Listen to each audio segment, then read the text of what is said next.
تا حالا شده بخوای اطلاعاتتو به صورت سریع و ایمن با کسی به اشتراک بذاری؟ فقط چند تا کلیک کافیه تا هم اطلاعاتتو مدیریت کنی، هم خیالت راحت باشه که همه چیز امنه. کافیه از این قسمت روی آیکون اشتراک گذاری بزنی.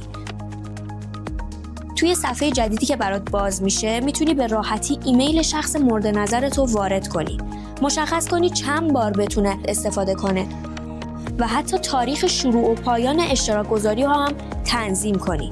حالا کافیه یه سوال امنیتی تنظیم کنی و یه جواب براش تعیین کنی.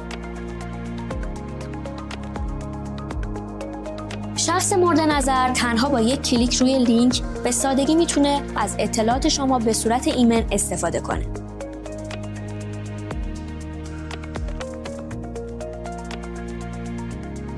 هر زمان که بخوای میتونی دسترسی رو به صورت آنی حذف کنی و بعدش هیچ کس غیر از خودت نمیتونه به اطلاعات دسترسی پیدا کنه.